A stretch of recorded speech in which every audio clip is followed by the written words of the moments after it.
Tungo Aaron, Committee Clerk. Shalanga Mayo, Research Officer.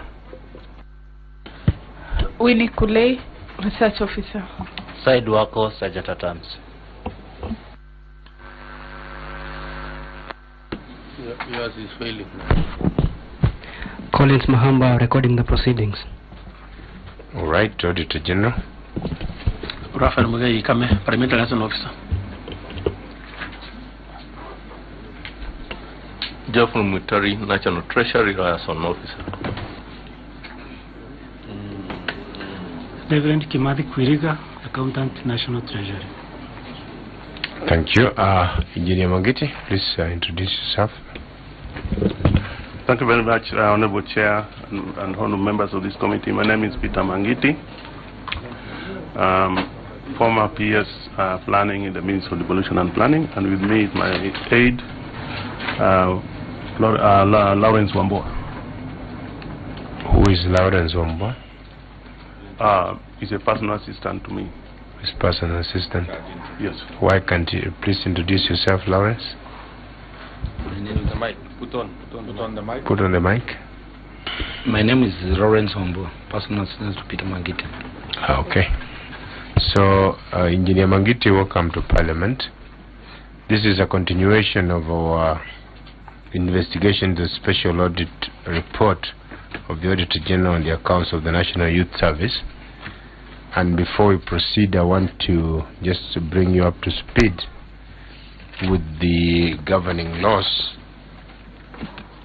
Of course, you know you are here as per the provision of Article 125 of the Constitution, which article empowers either House of Parliament and any of its committees as the power to summon any person to appear before it for the purpose of giving evidence and providing information. 2, for the purpose of Clause 1, the House of Parliament and any of its committees has the same powers as the High Court. A, to enforce the attendance of witnesses and examine them on oath, affirmation or otherwise. B, to compel the production of documents. And C, to issue a commission or request to examine witnesses abroad. And I just need to a clarification. Are you on interdiction or you have left the service? I have left the service and I am no longer salaried. So you are no longer a civil servant? Yes. All right. That will mean that you have to give your submission under oath, and I will ask the clerks to administer an oath. Mr. Chairman, sorry. Yes. Was he dismissed or he voluntarily left the service? You know, that will be part of the submission. So Okay.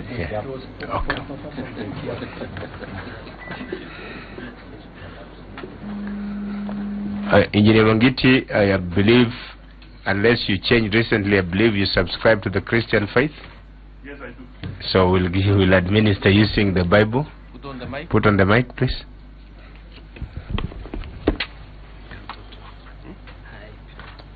I, Peter Oganga Mangiti, do swear that the information that I shall give before the Public Accounts Committee shall be the truth, the whole truth, and nothing but the truth. So help me God.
Thank you, Engineer Mangiti. Like I was saying, you are, of course, here in your capacity as a former CS, former PS of Planning in the Ministry of Planning and Devolution, and therefore it is imperative that we bring you up to speed with the provision of Article 2265 of the Constitution of Kenya, which article states as follows: if the holder of a public office, including a political office, directs or approves the use of public funds contrary to law or instructions, the person is liable for any loss arising from that use and shall make good the loss, whether the person remains the holder of the office or not.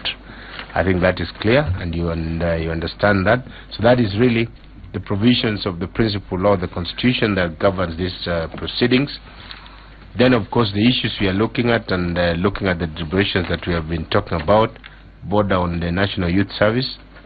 Where is the NYS Act? So we will certain sections of the NYS Act shall apply, and then the issues concern certain aspects of money laundering, and so the Proceeds of Crime and Anti-Money Laundering Act, Chapter 59B, and any amendments thereto shall apply. The issues also border on corrupt practices, so the Ethics and Anti-Corruption Commission Act, number 22 of 2011, and any amendments thereto shall apply. The issues also concern banks, because most of this money was transmitted through banks. So the Banking Act, Chapter 488 of the laws of Kenya and any amendments. And then, of course, the regulator of the banks in Kenya is the Central Bank of Kenya. So the Central Bank of Kenya Act, number 4, Chapter 491 of the laws of Kenya and any amendments thereto shall also apply. And then we are talking about procurement of goods for public use, goods and services for public use. So the Public Procurement and Disposal Act 2005, which has since been repealed, shall apply, because this, what we are looking at, most of it happened before the new act came into force. And then, of course, the new act, the Public Procurement and Disposal Act 2015, shall also apply. And last but not least, we are talking about public finance, so the Public Finance Management Act, number 18 of 2012, and any amendments thereto shall apply. Thank you for honoring our invitation. These are not summons, our invitation to attend, Engineer Mangiti. We wrote to you on the 24th of October 2016, and the letter was addressed to Engineer Peter Mangiti, former Principal Secretary, State Department of Planning, Ministry of Devolution and Planning. And the reference was meeting with the Public Accounts Committee on its investigation, the Special Audit Report of the Director General on the accounts of the National Youth Service. Paragraph 1 of that letter, and I believe you got that letter, Engineer Mangiti? Yes, I did, Honorable Chair. Okay. The paragraph 1 of that letter is on the mandate of the Public Accounts Committee, as per Standing Order number 205, which is to examine the accounts showing the appropriations of the sum voted by the House to meet public expenditure, and of such other accounts laid before the House as the committee may deem fit. The committee has received the special audit report it has requested from the Auditor General, and has now embarked on receiving evidence for the provisions from persons involved as per Article 125(1) of the Constitution, which article I read to you, and Standing Order number 191, which gives defines the mandate of the committee. The report exposed massive irregularities in procurement and payment for goods and services of the National Youth Service. With the evidence table before the committee so far, nothing worse irregularities resulting from a well-orchestrated plan to misappropriate public funds. Hence the provisions of the relevant acts of Parliament that I read to you. As the then Principal Secretary, Minister of Devolution and Planning, and as such the Accounting Officer, the committee resolved to invite you for a meeting to provide the following information.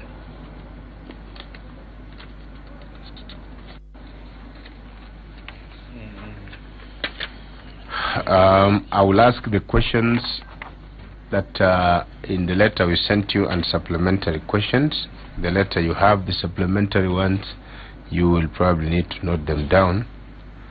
The rationale for the increase in budgetary allocation for the period under review, 2011, 2012, 2014, 2015, at a further allocation of supplementary budget of Kenya shillings 3.5 billion without requisite absorption capacity. And there will be a supplementary question there, which is how were the budget lines for the 3.5 billion supplementary budget arrived at? Whose idea was it? You cannot put that as a supplementary question. 2, the Ministry's procurement plan related to the NYS for the financial year 2013-2014 and 2014-2015 and its subsequent alignment to the 5-point plan. 3, the rationale for the centralization of procurement of goods and services by the National Youth Service with disregard to attendant transportation and other costs to far-flung stations, which actually frustrated the field units, forcing them to procure goods on credit, leading to pending bills in excess of Kenya shillings 2,964,972,441.80. Honorable Munyasi, let's sit there. Yeah.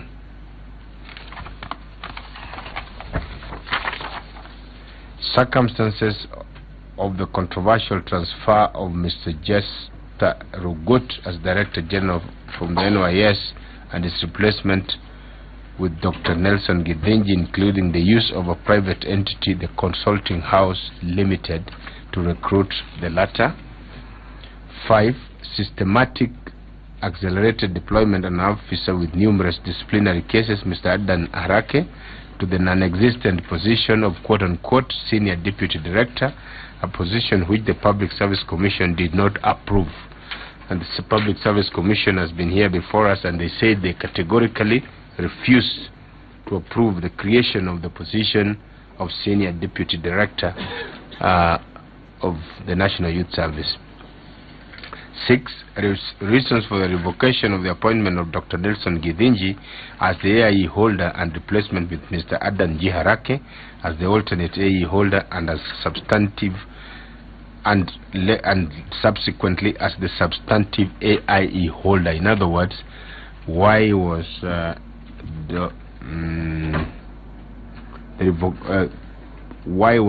Adan Arake initially made substantive alternate AIE holder and then finally substantive AIE holder? Why wouldn't the Director General of the NYS be the AIE holder? Number 7, manner of procurement and terms of reference for the Consulting House to develop and implement the 5-point plan for the National Youth Service rebranding for Kenya shillings 102,500,000.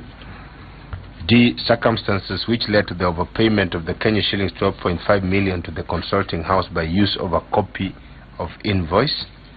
9, procurement and payment of contract to supply goods or services worth Kenya shillings 791,385,000 related to construction of 3.5-kilometer road in Nairobi's Kibera area. 10, the value for money attained in the above procurement, considering that NYS equipment, machinery, and manpower were used for supply, delivery, and construction of the road. 11, procurement for the supply of goods or services worth Kenya shillings 609,252,706 related to the various supplies as detailed out in page 12 of the Auditor General's report under table 2, and it is our assumption that you've acquainted yourself with the Auditor General's report. 12, fraudulent payment of Kenya shillings 240,751,576 purportedly to youth cohorts contracted by the National Youth Service for various activities as detailed out in on page 14 of the Auditor General's report under table 3. 13, procurement of publicity services to the tune of Kenya shillings 302,458,692 out of the box Solutions Limited and how they were procured. 14. Use of a forged supplies branch circular for the procurement of goods services worth Kenya shillings 222,122,919 as detailed in page 15 of the Auditor General's report. 15. Irregular payment of Kenya shillings 360,315 to permanent staff of the NYS as detailed in page 15 of the Auditor General's report. 16. Reallocation of Kenya shillings 551,750,000 youth cohort savings to fund NYS operations. 17. Operations of bank accounts by the NYS without treasury approval. 18. Chronology of action you took as the accounting officer to mitigate against loss of public funds when the matter of fraudulent commitment of funds in the IFMIS system was first raised. 19. Failure by the Ministerial Tender Committee to ratify procurement of goods and services by the NYS above the prescribed threshold. 20. Personal interest in any of the firms that won tenders for the supply of goods and or services. And this is mine. 21. Any other matter that will help the committee to get to the bottom of this matter. Now, this you may need to note down.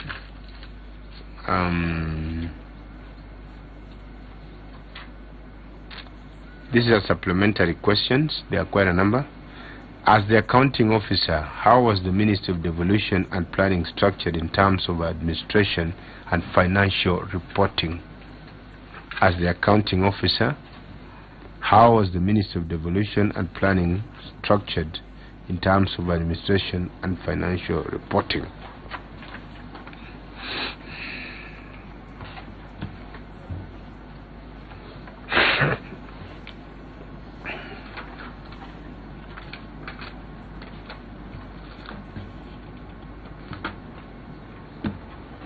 Two, cognizant of the Executive Order Number 2 of 2013 dated 20th May 2013, were the operations of the NYS clearly demarcated and recognized in the framework or portfolio of the Ministry as integral result area?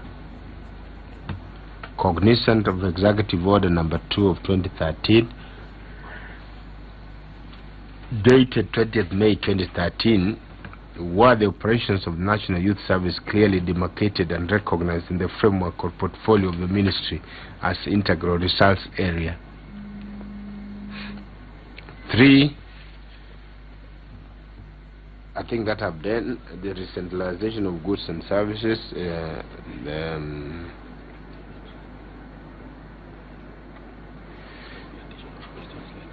Sorry?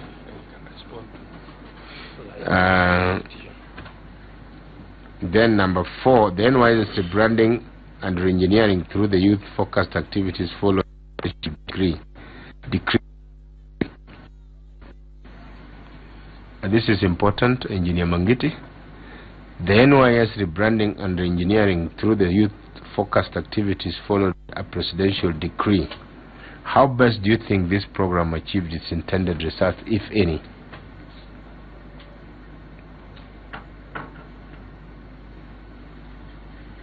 The one on Iraqi as AIE holder I've talked about.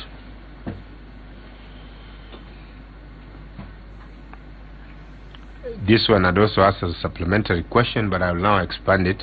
Explain to the Honorable Committee on the process and procedures involved in seeking for the 3.5 billion supplementary budget in the financial year 2014-2015 by providing a detailed program of activities and related procurement plans, and how this process was initiated.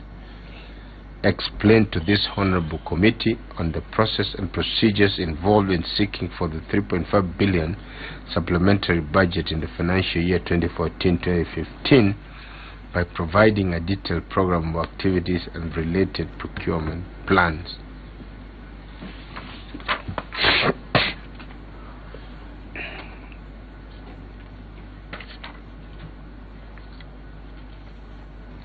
And the next one, in the procurement of goods and services materials for the slum upgrading project in Kibera, How was the contract designed, bills of quantities prepared, bidding and tenders award done?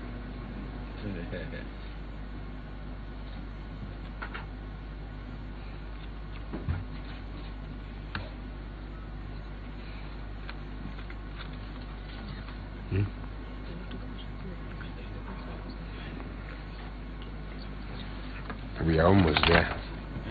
Oh, there are many. Yeah. Process. Could we not just deal with a batch at a time, a small batch at a time? Okay. And then, yeah, even if we have to extend it by another day. It's like a whole book. Yeah. Okay, let me stop at the bills of quantities, how they were done. So, Engineer Mangiti, you can take it from there. This I can confirm to you that you have 21 plus, you have about 28 questions to answer. Chairman, my name is Honorable Gonzerai, MP Kinango, Kwale County, a member of the committee. Came late. Yeah, the members who have come in before Engineer Mangiti takes the floor. Sorry, Chairman, also came late. Stephen Manoti, MP Bobasi. Sako Binyasi, Member of Parliament for Nambale. Kangoko Pawen, Marakwet East. Any other member who has not introduced themselves? And welcome members of the Fourth Estate. You are many, we are not able to introduce all of you. Engineer Mangiti, just you and your PA, just to alert you. We also have refreshments on this other side. You are free to partake of the same. So the floor is yours. Thank you very much, Honorable Chair. And as you take the floor, Engineer Mangiti, yesterday we had a very hostile witness. I just want to remind you that you are under oath to speak nothing but the truth. I wish to do that, Honorable Chair and the Honorable Members. And I want to assure this committee that for each of those questions that were put to me to address before you today, I have endeavored to back my responses with documentation. And that's why you may notice that the attachments are rather bulky. And some of them I obtained as late as today, so that they can best illustrate my responses. Maybe we don't want to interrupt, Chair, but Chair, with the other witnesses, you start by asking them, who are you, so that at least we know whom we are dealing with. And it's very, very important. It's actually very, very important, just to refresh who are you, you know, in the 2 minutes. Because it's very, very important before you go to the Ministry of Devolution. I don't know if Engineer Mangiti is a fairly was a household name in this country. I don't think we want to put him in the same category as Josephine Kavura. So really, Engineer Mangiti, that's optional. If you want to tell us who you are, personally, I think if you want to tell us who you are, but I think this country knows who you are really. But if you want to tell us who you are... Meanwhile, I would be interested in these bulky documents, unless they are not enough. Okay. You can share with the Honorable Manje there. So, Engineer Mangiti, the floor is yours. Thank you very much, Honorable Chair. Perhaps you can allow me to go through my preliminary remarks. And therein, perhaps I will be able to shed light on, basically what I was doing before I became the Principal Secretary. So if you allow me, and if there are any other further requests for expounding, then I will be much obliged to do so.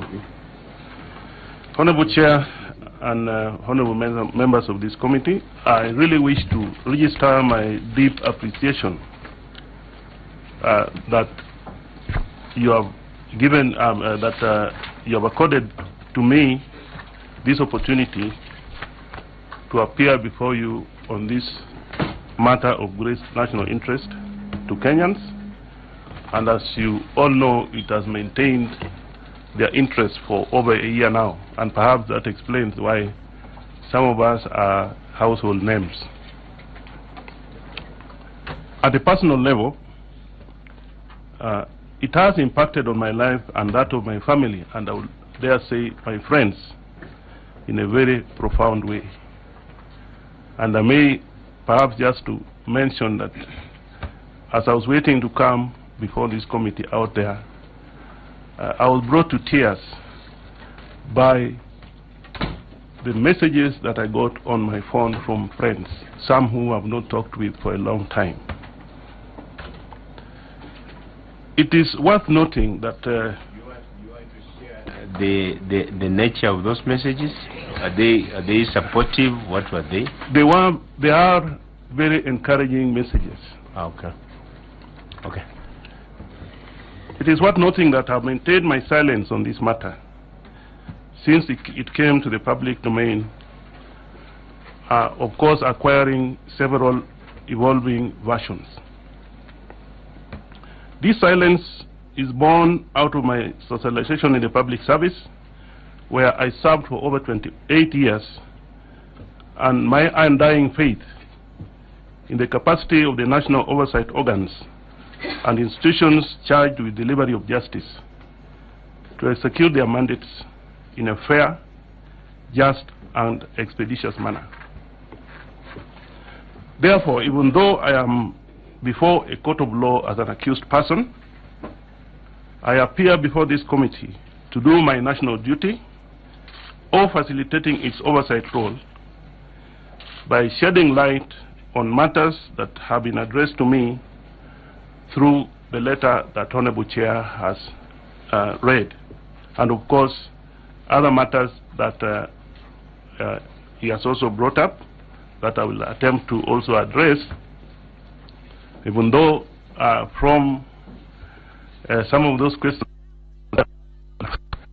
go back and read another book, which I will be much obliged to do so if the Honorable Committee so directs. Before going to the specific matters contained in the above letter, I wish to make some preliminary remarks.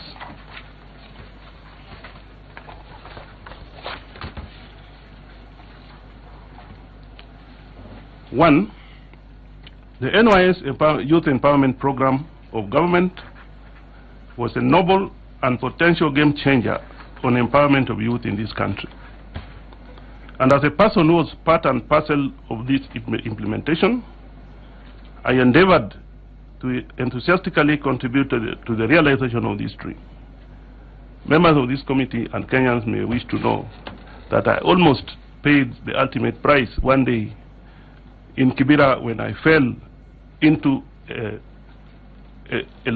latrine pit that was in use because it had been covered and you didn't know that it was there. I went in knee deep, not knee deep, but waist deep, and I was pulled out by the Kibera youths and my colleagues who were with me. I was cleaned by the same people. I went to the DC's office, got a tetanus jab, and continued with work. Never in my wildest imagination could I picture myself and the program going through the hardship that has considerably jeopardized its ability to deliver on this noble objective. In a nutshell, the NYS, just like the entire ministry, and here perhaps I may be have covered some of the issues that the Honorable Chair has raised regarding the organizational structure of the ministry that I was working in.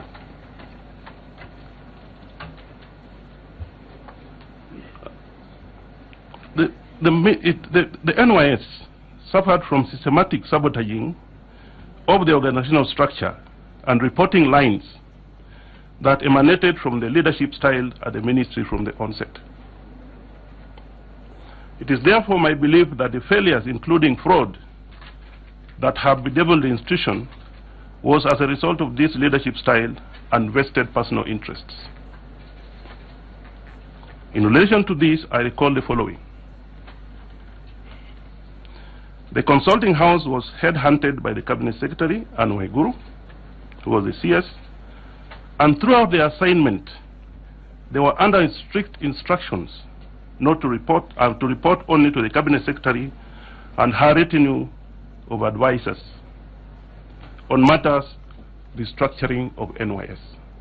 Here I really wish the honorable members to note this very carefully, because it's going to explain exactly why certain things happened the way they did. The recommendations of the consultants and her advisors resulted into instructions spiraling down from my office as presidential directives. This was despite the fact that this had huge financial implications, which required my input from the onset as the accounting officer. Further, the NYS, which was expected to implement these recommendations, was given minimal opportunities to give their technical input and also to appreciate and prepare for the enormous human capacity enhancement that it would require to deliver this transformation.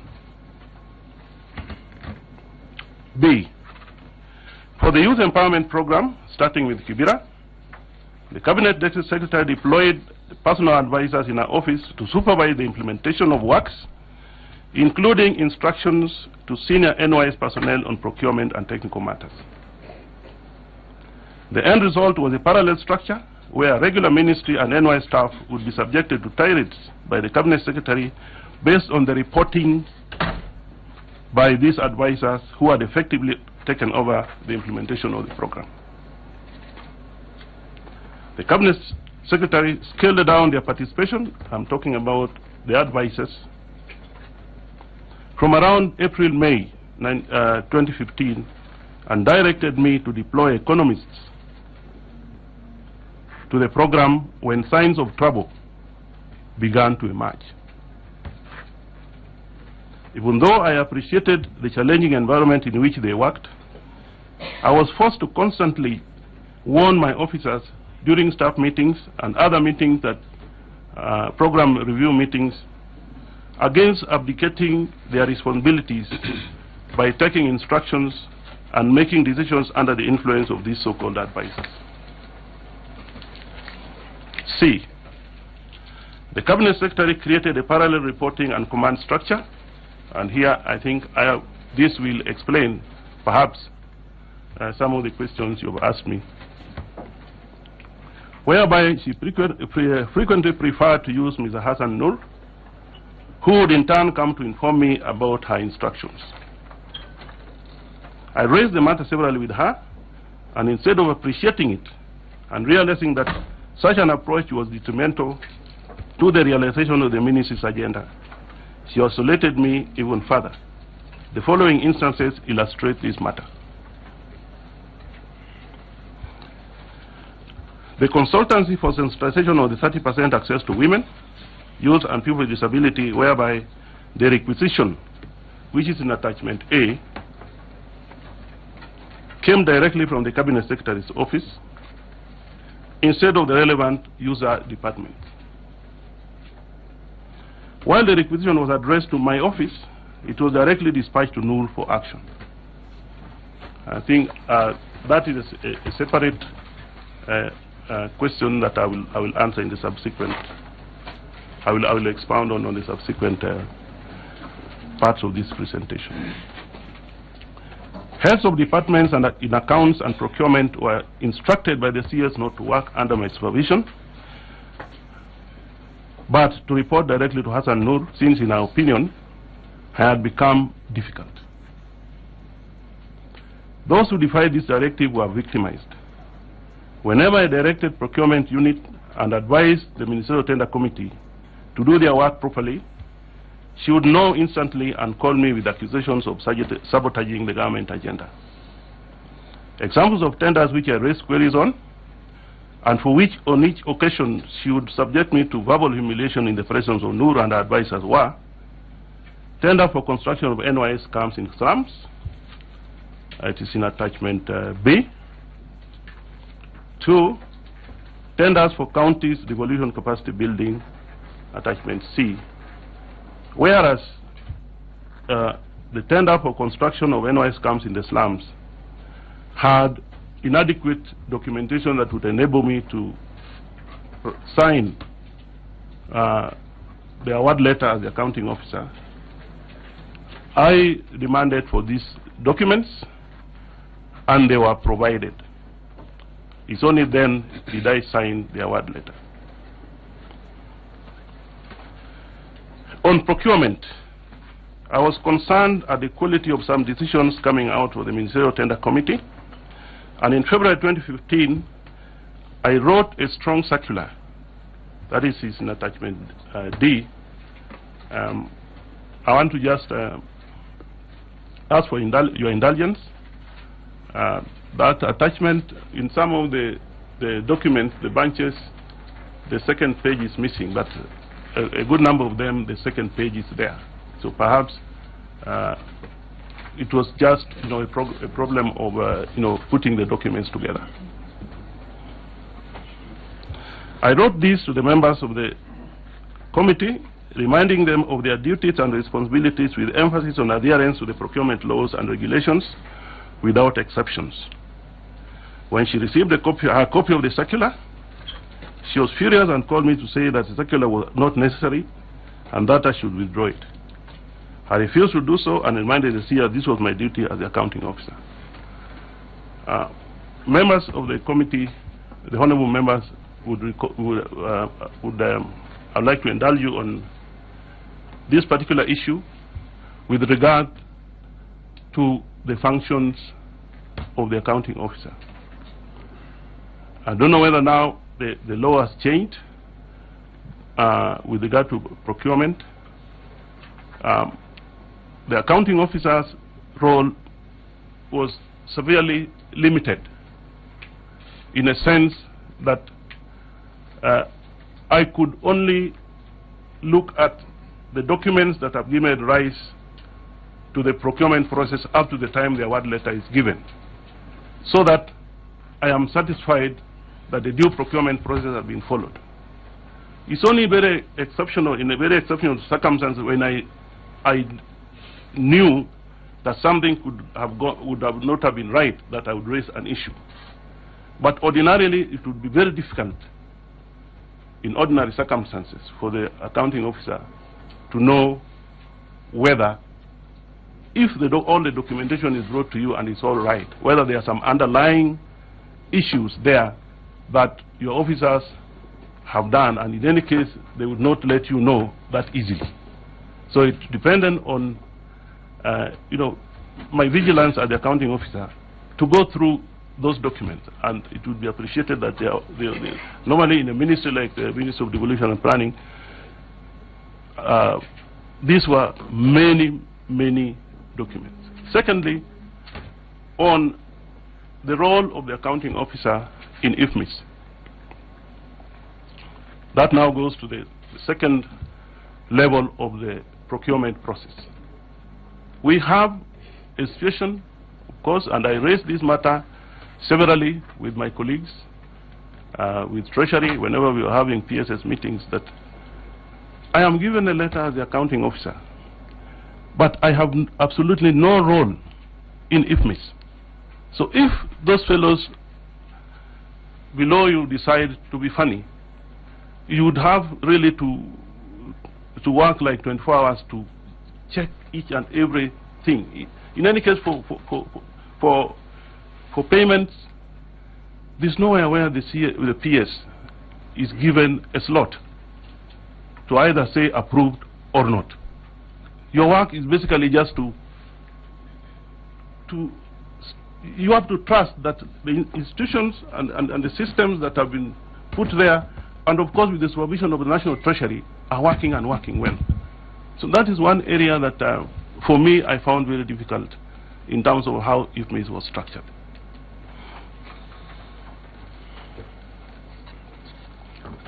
Another point is at the end of the financial year 2014-2015, I instructed for the audit of all pending bills. It's in attachment E, but this I got only today, and it is loose. My memo to the in charge of internal audit, that directing him that all pending bills must be re-audited, irrespective of whether they have been audited before or not. So this, I will explain, is one of the measures I took after this matter of NYS came to the fore. However, when the CS received a copy of these instructions, she immediately summoned me to her office, only to be kept waiting for close to an hour. On entry to her office, I found her with Hassan Nur, whereby both of them confronted me on the matter, complaining that these instructions would frustrate merchants. However, I stood my ground, and this was informed by what was happening at that time at NYS. If you may recall, this matter came to light in May, June. So it would have been an abdication of duty on my part to just let every other thing or every other transaction at NYS go on as if nothing major is happening there. That's the reason why I ordered for this re-audit of all pending bills, not only in NYS, but for the entire ministry. So this is the instruction I gave after I got the extract from IFMIS concerning the level of pending bills that we had carried over to the next financial year. So it is very detailed, including the amounts, the merchants or the service providers that are owed, and including also the accounts and the PV numbers, the payment voucher numbers. Now, turning back to the issue of the fraud from the onset and throughout the investigations, the Secretary to engage me at all, given the serious allegations against me that Harake was now busy feeding her with. Instead, she propagated, particularly among the interested political class, the narrative that I was an opposition mole and saboteur of government development agenda. In a sensitive position in government, hence, members may recall the political overtones at that time, at that particular period, that Mangiti should be in committee, Mangiti should resign, all manner of things should happen to Mangiti. I had suddenly morphed from her hard-working peers to wear an ethnic tag, an enemy within, a saboteur. Of all the allegations against me at that time, this one hurt me the most, given that personally and professionally, I am ethnically and politically blind. Those who have worked with me over my 28 years in the public service will attest to this fact. One may recall a turning point in this maneuver when suddenly the media focus and narrative changed from what the Cabinet Secretary had announced following the report by the DCI on their findings.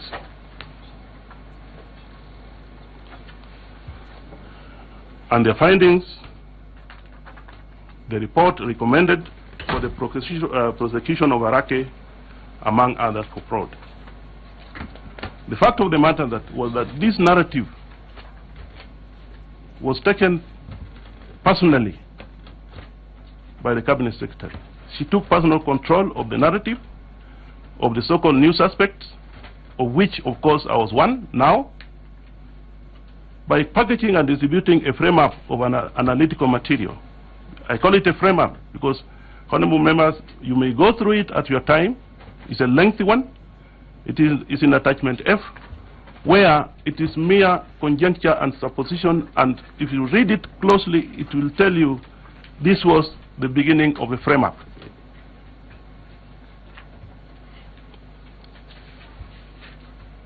And this narrative was accompanied with very loud and frequent public denials of any form of responsibility on the part of the CS, even as the CEO of the ministry,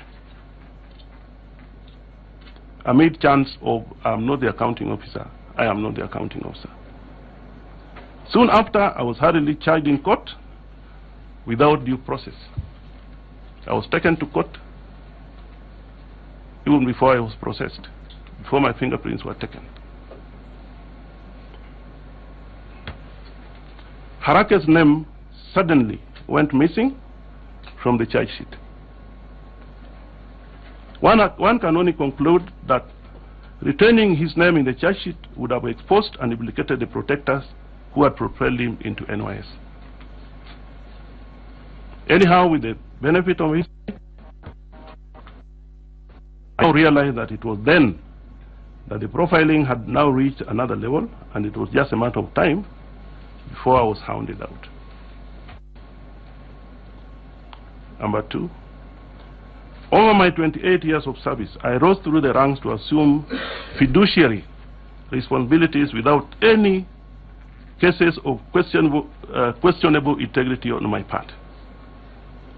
For over 5 years, preceding my appointment as Principal Secretary, I was in charge as an AI holder, controlling an annual budget of Kenyan shillings 45 billion, comprising both government and donor financing for the development of the water sector. Most of the members perhaps can remember how we worked together with them in helping to develop the water sector in this country. Even in times of drought, we were able to mobilize partners and have responses that were effective and efficient. During this period, I carried out my duties with utmost dedication and conscientiousness, a record which I am proud of. As a Principal Secretary, I personally spearheaded the development of the ministerial anti-corruption policy and the leadership and integrity code for state officers, thereby making the ministry the first in government to have these documents approved by EACC. This was a record for which I'm quite proud. EACC approved, the first of these documents that EACC approved was for the Ministry of Devolution and Planning. Attachment G is a sample Ministerial Corruption Prevention Committee meeting minutes. I used to chair these meetings personally on behalf also of my colleague who was PS Devolution. If you go through the minutes, you will see that it was an all-inclusive committee. I recall that when the Leadership and Integrity Code was ready for signature, I forwarded the CS to the CS her form for signature, and she declined to do so. Instead, she instructed that all heads of departments should sign theirs before she acts on hers.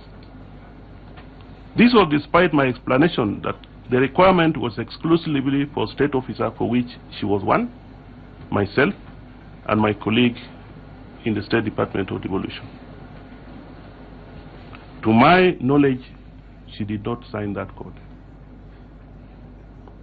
Honorable Chair, allow me now to turn to specific issues highlighted in your invitation letter,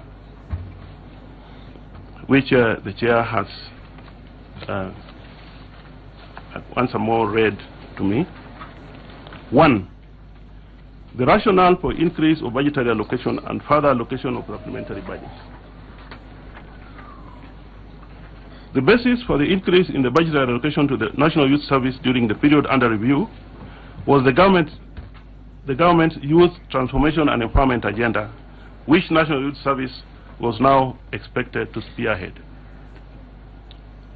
To prepare the NYS for this role, a 5-point transformation network framework was developed through a consultancy support. The document developed by the consultant was the basis of activities and work plans developed for NYS that resulted in increased allocation in the period under review. However, activities for the revised budget of Kenya shillings 3.5 billion, and here I think I'll be able to answer one of the chair's supplementary questions, obtained by the ministry towards the end of the financial year, while in principle had a basis in the overall work plan, did not emanate from the National Youth Service as the implementing agency. This money was requested directly by the Cabinet Secretary, and you can see in attachment H, with neither the input of the NYS nor mine as the accounting officer, such that when the supplementary budget was granted, the CS gave instructions through one of our advisors, Betty Maina, to the DG NYS on how the money was to be allocated in IFMIS. That is attachment H, which is handwritten.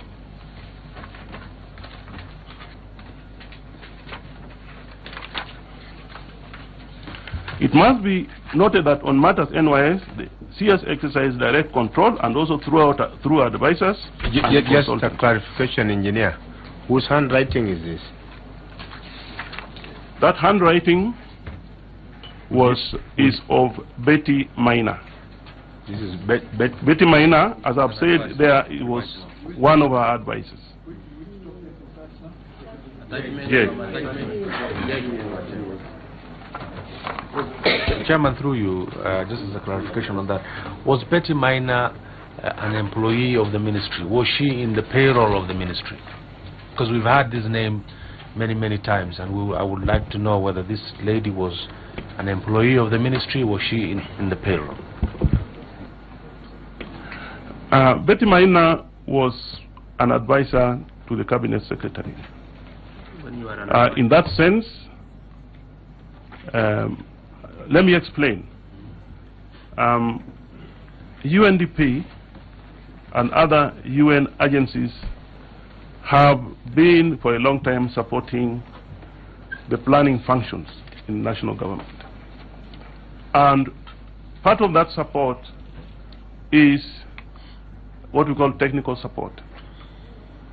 And that is the provision from which the CSS, most of the CSS advisors were paid. So yes, in terms of given that, UNDP gives the government support, and she was being paid through that support, I would say she was an employee of government through what we call,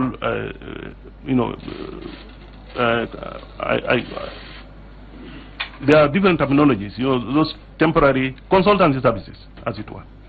Yeah. But you are able. She was reporting to you as the accounting officer, ideally, or was she reporting to? No, the CS? none Did she have terms of reference? Did she have a clear-cut? As I've explained, requirement in terms of provision of service? As I have explained, none of her advisors reported to me. They reported directly to her. And I will explain later on how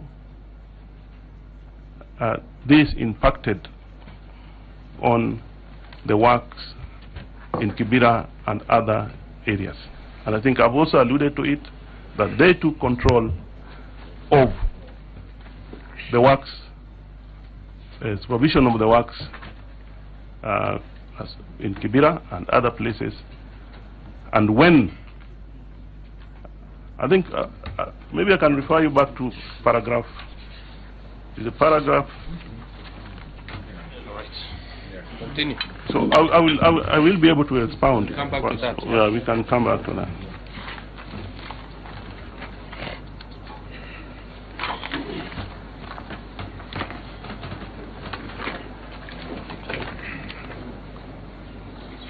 Number two, the Ministry's procurement plan related to NYS for financial 2013-2014 and financial year 2014 and subsequent alignment to the 5-point vision.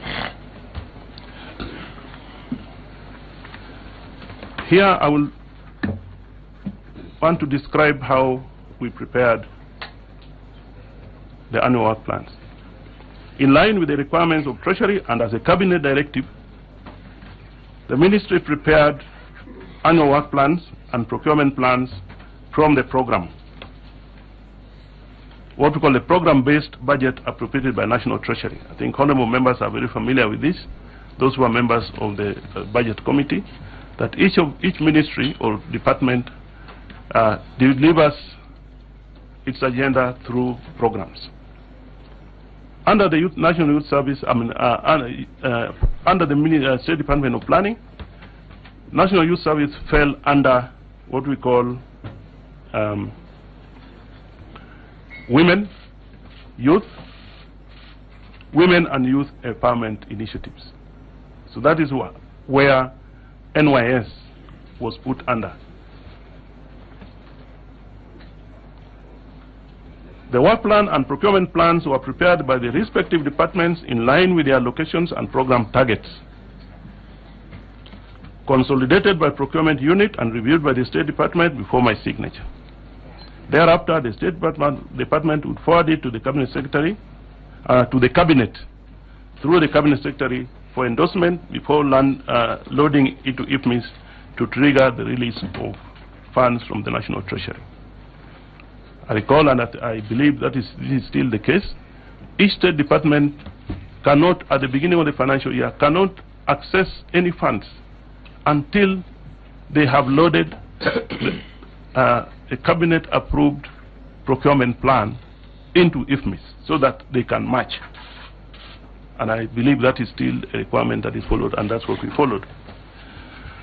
It should be noted that the implementation of the 5-point vision for NYS commenced in the financial year 2014-2015, and it is the year in which alignment to the vision took place by identification and planning for the implementation of the specific targets of the vision to be implemented. And as I have said, the consultant helped to define the transformation, key transformation result areas for NYS.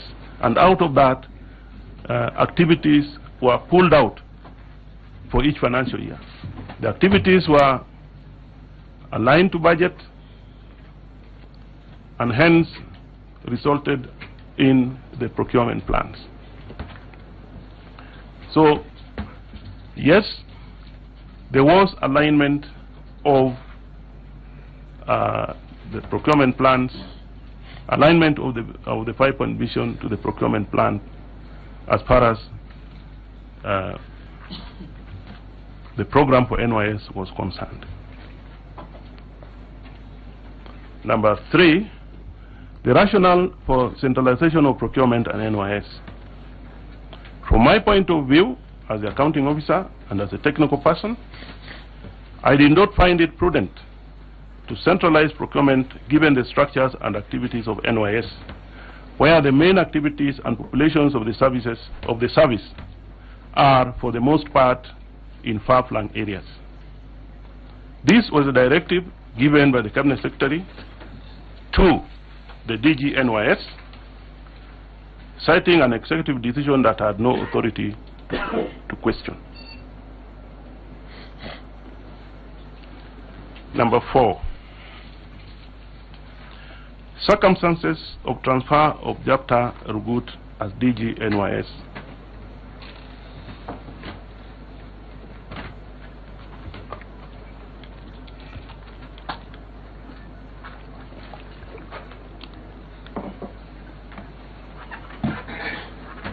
The transfer of Mr. Japta Rugut from NYS was executed through the Central Posting Committee, chaired by the Chief of Staff and Head of Public Service. I was at that time a member of the committee and conveyed the decisions of that committee to Mr. Rugut personally, formally.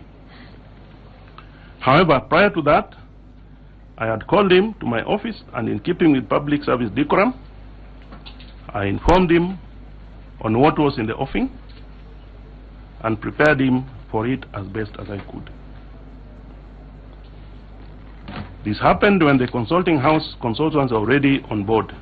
I recall that on a Sunday, when the service was hosting the visiting Chinese premier, I could not locate Mr. Regut at the event, given that on the previous Saturday, the previous day, we had gone through a rehearsal with him.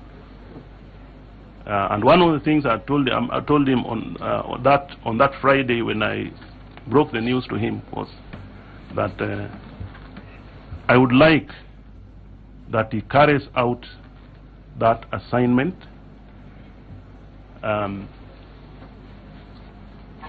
before he leaves. We are getting a lot of interruption from one of our colleagues. Why can't he put off his phone? Maybe help him. Yeah. Help him to put Yeah. silent. To help him put silent, please. You Yeah. cannot help him. I think that is enough. That's enough, please. Don't provoke the member for Kangundo, please. And there should not be any arrogance when he's Please, please, please, please.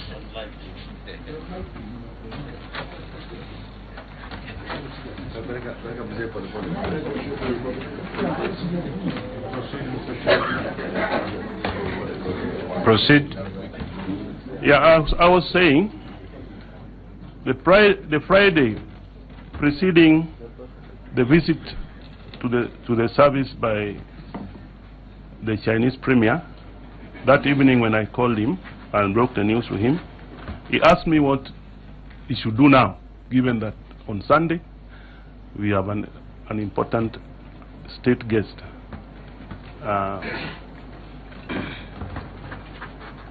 coming to NYS. I told him, from where I stand, please proceed with the preparations, handle the matter on Sunday, then I'll give you your letter on Monday. So that is the way I handled it.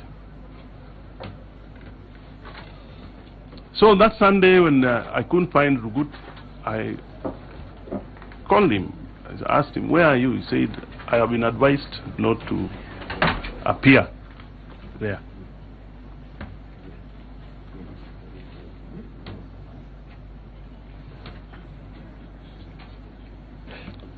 However, noticed, in addition to the incoming DG, Dr.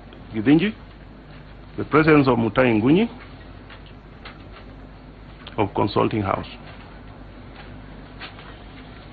I remember sending him a message, and this was before the Cabinet Secretary came, through one of my senior staff, asking him to leave as I did not find his presence appropriate. Especially when the service was hosting a state guest. In response, he indicated that the Cabinet Secretary had asked him to be present. His specific role on that day remains unknown to me. So I can only say, well, throughout my long service, I have never seen a change of guard executed in such a manner, given the size, the sheer size, and the facilities that NYS holds, that would require a very, very comprehensive handover. Because that place is a giant. I mean, for those who may not know, NYS is a huge, huge, huge place. The kind of equipment and facilities in NYS, rival some of our uniform services, or even bigger. The population of NYS is bigger than that of the army of this country. So that changeover baffled me, the manner in which it was carried out. Number 5. Mr. Chairman, I don't intend to interrupt. Just mentioning one point. He said he was asked not to attend, and the cabinet minister also requested him to be in attendance. Just mentioning who asked him not to attend, just for record.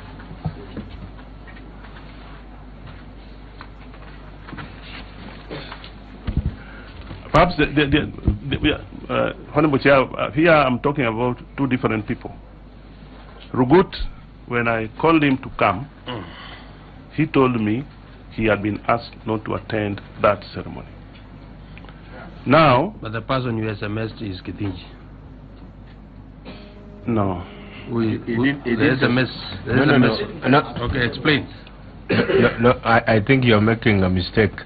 You know, we are starting to think that a message means SMS. He has only said he sent a message. He didn't say he sent a message. Okay, a message, yeah, correct. Now, correct. The person... You are sending the message. I was sending the message to was Mr. Mutai Ngunyi. Oh.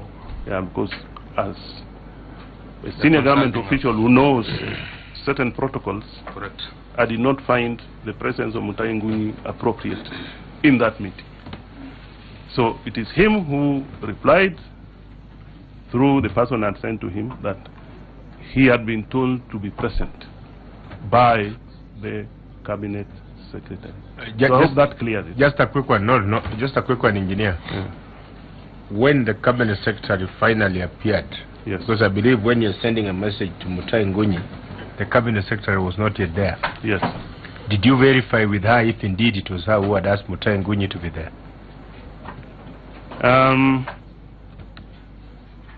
I did not, because when she was coming, you see, Mutai did not stay where we were, so he left. And when the CS was coming in, before the CS came in, Mutai came back in with Mr. Gidinji. So from the way things were, in fact, it would have been very superfluous for me to ask the CS whether the circumstances at that time would not really allow me to raise such a matter, because somebody who has been in the service, it's a lot of body language that you can read in a lot of these things.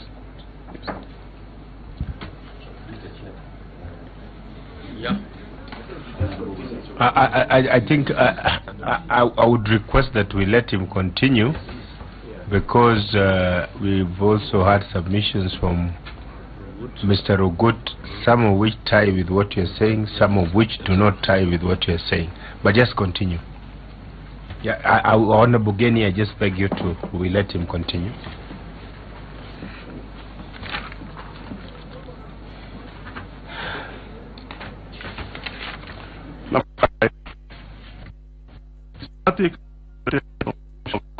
Despite integrity issues. Honorable Chair, perhaps before I go through I just want to make one point clear, that I did not promote Adan Harake, contrary to what was reported when the Secretary of the Public Service Commission made a submission before you. And what I'm going to read will explain why.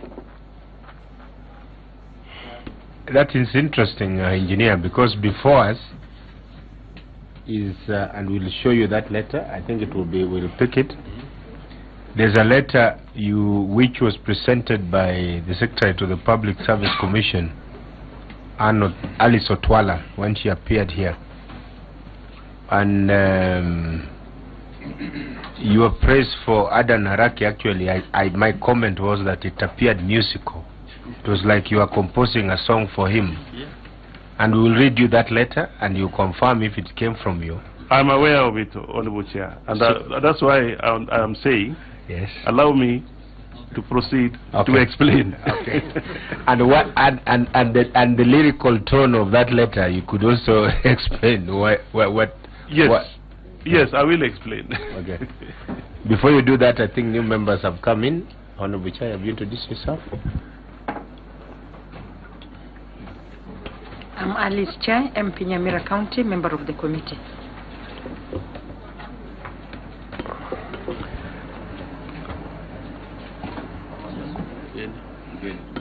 Geni?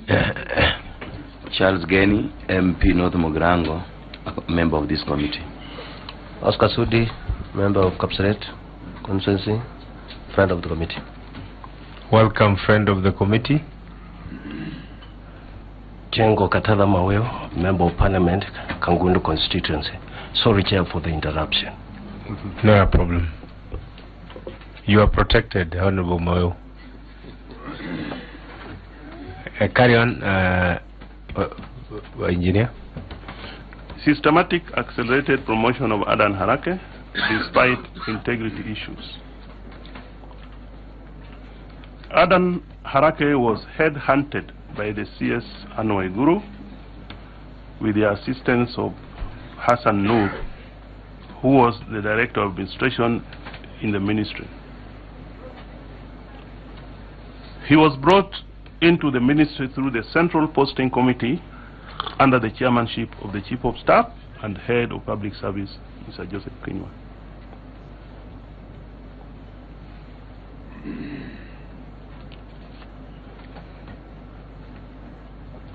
Part of the terms of reference of the consultant was to propose an organizational structure of NYS capable of delivering the 5-point vision of transformation. I recall that the consultant delivered a proposed organizational structure which the Cabinet Secretary approved.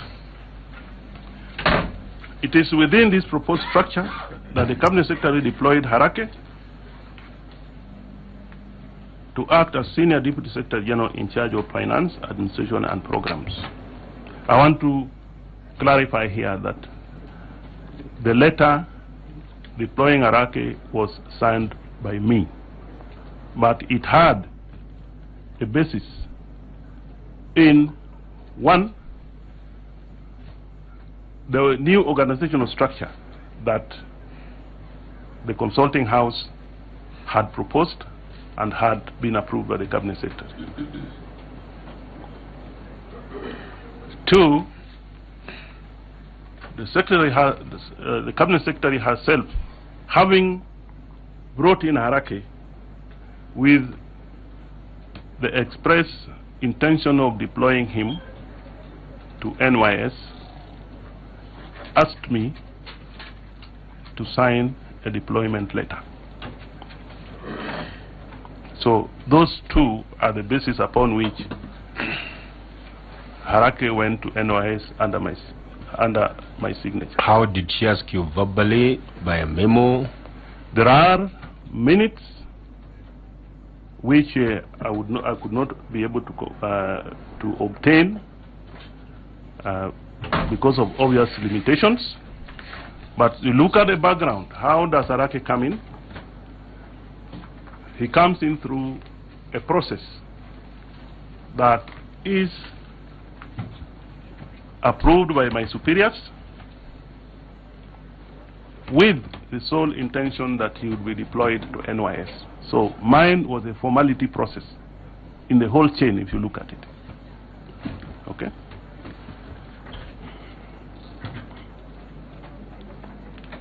This deployment was pending a change in the NYS Act, which we were already working on at that time. And of course, which we hoped that PSC would approve, because the NYS Act would have to be changed to bring in this new architecture, institutional architecture that the consulting house had proposed and which had been approved by the Cabinet Secretary. In May 2015, the Cabinet Secretary instructed me through a memo to sign a letter to PSC. This letter was drafted in her office. Again, this memo, I've had difficulties getting it, but I believe it is there. Yeah. This letter was to PSC to consider creating the post of Senior Deputy Director General in NYS and appointing Arake to it. If you look at the bottom of that letter, it is asking for two things. One, to create that position. Two, appoint Arake to it. I recall that very well. Yes. However, PSC declined this request, advising that the position be advertised. Prior to that, I don't know whether this happened in my absence. I cannot recall. When PSC declined this request, Hassan Nur did a letter to PSC, another letter to PSC. I think, and I want to give you the background, was that when asking me to sign this letter, the Cabinet Secretary was categorical that she has talked with the chair of the PSC and she was awaiting that letter to act on. She had talked with the chair of the Public Service Commission, so mine was to sign the letter so that it goes to the chair for action. However, the letter we got was from PSC in response was that that was not going to be possible. I think there were also certain discussions going on how again to go about this matter of promoting Arake. And in my absence, Hassan Nur did a letter to the chair of the Public Service Commission with a similar request, but this time adding 3 other names. I think I am in possession of that letter. I'll be able to give it, furnish it to this committee. For the PSC to now act, because the first letter which went under my signature, PS, I think one of the replies was that we cannot create a new position that is not there in the establishment, is not supported by the NYS Act. And this is despite the CS's instruction and assurance that she had talked with the chair of PSC. And the chair of PSC was waiting for this letter to act. So Hassan did a letter. It never came to my desk even later. I came to learn about it through personnel officers that he had done that letter, now including Harake's name and 3 others. Now to requesting PSC to give them those positions as they exist in the Act on merit.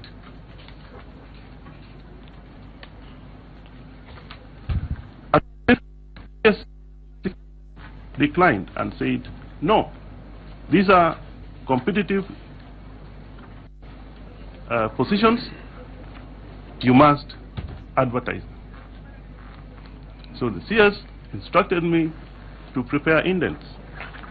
I assigned my officers from NYS together with my staff at personnel at headquarters to work on these indents for advertisement. I forwarded these indents to her when they were ready, and I was very categorical that we have done these indents in line with the existing NYS Act. However, she had other ideas and said we should amend.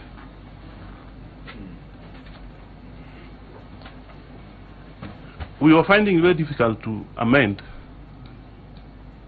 something that is not, would eventually or subsequently be against the law. So I forwarded her a second one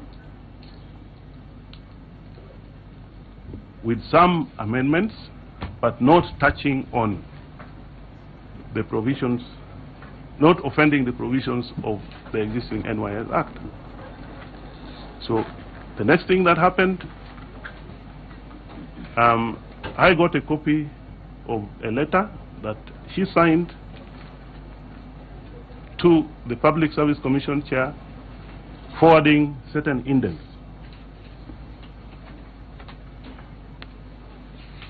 And those indents and that letter are in attachment K. I looked at those indents and realized that academic requirements, among other key qualifications, had been expunged, raising questions from the Public Service Commission. In their letter of reply, which is attachment L, PSC requested for a joint meeting to discuss these indents. Chair, did you get referred to attachment K? Yeah, that letter is not signed. Yeah, that was normally what would happen. What would happen? Copies. That is a copy I obtained from personnel. That is their copy. So it may not have been signed, but I believe that letter went as it was because Public Service Commission, in their reply, referred to it. The indent, I mean, what they call the folio, plus the date. If you read attachment L, they have referred to that letter. Okay. Yeah? Yeah. Okay. If you read what the Cabinet Secretary commented on that letter in attachment L,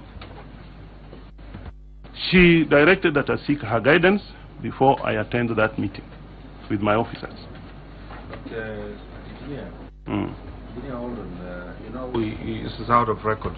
Even when we accept and say that they have referred to that letter, the letter in K, the response in L, is a response to you. It's a response to me. That's a response. That is the procedure. So when they say that in reference is made to your letter, then it's certainly without the signature on this particular letter, it becomes. Can I clarify? Yes. Can I clarify? Please do. The Cabinet Secretary would write to the chair. Okay. Now the response to that would be delivered by the Secretary to the Public Service Commission. She would not write directly to the Cabinet Secretary, my Cabinet Secretary. She would write to me, because she's talking about, I understand what you are saying about the signature, but that is what I was able to obtain. And perhaps, if the committee so directs, the ministry can provide, or even Public Service Commission can provide copies of that letter from their records. Was not copied. This letter was not copied to you by the CS when it was going out. It wasn't copied to me. Okay, because I find that a bit irregular. Your CS didn't copy to you; it went out. Now the response is coming to you. Perhaps to clear, I'm talking about that. I'm giving a response with respect to what I know is the procedure and protocol of communication in government. Maybe would she also get a copy from the same? When you get the original, will she get a copy to her to the response to her letter? Sometimes it would happen, sometimes it will not happen. Because, you know, the government is supposed to work seamlessly. Where what I know, my Cabinet Secretary should know. You see, what the chair of PSC knows, the Secretary should know. Because there has to be a briefing back and forth on the same. Yeah. But I think the records can be checked from Public Service Commission to authenticate perhaps that letter is what they are referring to in their. Let me ask, I can see some handwritten note here to IPSP DG NYS. You discuss with me before you go for the meeting for guidance. Whose handwriting is this? I have said here that was the Cabinet Secretary's handwriting. This is Anwar Guru? Yes. So that meeting never took place when I was in office. Primarily because in my thinking, there was now a stalemate. There was a stalemate. The Public Service Commission wanted to discuss these things so that they explain to us the importance, I mean, the reason why they cannot take this thing to the papers. But I think I'm getting lost. If it's the CS who has written this document, it means this letter added to her office instead of the PS. Sorry, come again? If this is her writing, it means this letter, which was addressed to you, landed to her office. Let me just. Yeah, that explains that she had a copy. She had a copy of that letter. You see there, it is addressed to me, but my signature, I mean, my address is cancelled, which means that was the CS's copy.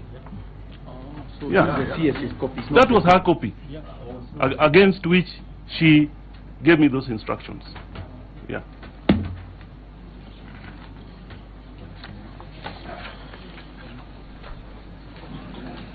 Carry on, engineer. So, to my knowledge, therefore, Mr. Harake was never promoted on my authority, as insinuated in the earlier presentations made to the committee by the Secretary of Public Service Commission. Furthermore, such a promotion went beyond my terms of reference. Yeah, but he may. What we did, I think I need to, Honorable Chair, clarify this. There are what we call internal postings within a state department or a ministry on an acting basis. That does not amount to a promotion, because that is an assignment. If you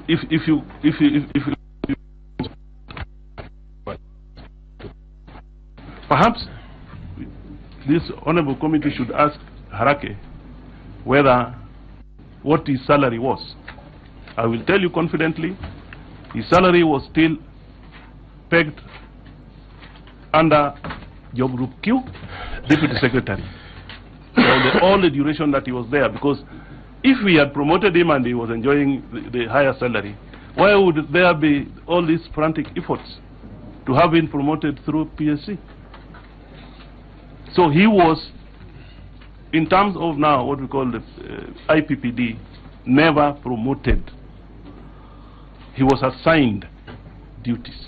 But engineer, the issue we are talking about here, yes, this flowery letter of yours, which actually in truth gave Harake even credentials that he didn't have. I will get you that letter so that we read it to you. I have it, Honorable Chair. You have a copy? I have that letter. You have a copy? And that's what I've explained to you. And I've also explained where the letter is coming from. Do you have a copy of the letter? No, I don't have it here. I don't have it. Yeah, because it's important. You see, why I'm finding the disconnect is that here you are pitching tent for Harake to be promoted, and then now you're saying you had nothing to do with it. Mr. Chairman, I see response on that one actually. To answer that one so that we get it, did he actually drafted the letter himself, or it was drafted for his signature from some other department? I think I have said this, Honorable Chair. I have said it. The letter was never drafted by me. In fact, it came to me by memo. And we had a discussion with the CS over it. And she told me, this letter is being awaited by the chair of the Public Service Commission. But engineer, and here, you see, I don't know, maybe it will be difficult for me to explain further than that. But engineer, it's okay, we understand. But here you are the accounting officer. Whether it was drafted by Waiguru, irrespective, the letter that went out carried your signature. Now, I also want to say this. With this very flowery language. I also want to say this. Yeah. By May 2015, so we should not confuse the term accounting officer and authorized officer.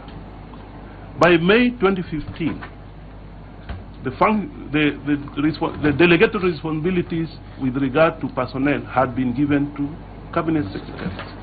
So that letter I signed, in practical sense, was on behalf of the Cabinet Secretary. So when I received this drafted letter with a memo, it is very clear who I was acting on, behalf of. I think that is where I am coming from. Mr. Chairman, was it like he could not change the structure and the content of it, even when he was complying with the memo from the CS, or in a way he found his hands tied, or he decided he could sign it anyway because it will not have any effect? Why did you sign it in the manner it came?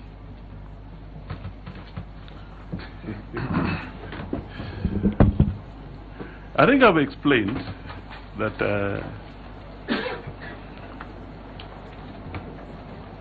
you know, you have brought in the accounting officer and the authorized officer. Yes. In this case, who was the authorized officer? The authorized officer was the Cabinet Secretary. So she instructed you as the Yes. authorized officer to sign the letter? Yes. Yeah, you should tell the members like that. That's what I've been... But you signed that letter under duress. And you confirm this to me. Is that what you are? Is that what you are not saying to this committee? Chairman, just be plain in I your signed the language. letter as a legitimate, as a legitimate compliance with the instructions of my boss. Chairman, Yes, Chairman, I strongly believe once we get a copy of that memo, it shall really be able to enforce what the former PS is talking about. But you know, engineer, why we are having difficulty? If your letter, for example, you had a memo from Waiguru saying that attached herewith, and I've been, all these members sitting here have been CEOs in their former life, attached herewith a draft letter to the Public Service Commission to recommend appointment for your signature. You see, that's a different matter. And then you definitely, now that's delegated responsibility. But in the absence of that memo, a memo from the authorized officer, who in this sense, and I can tell you this issue will come up, was there a memo to that extent? I mean, that here it is where I recall, and I put it here, that there was, that letter came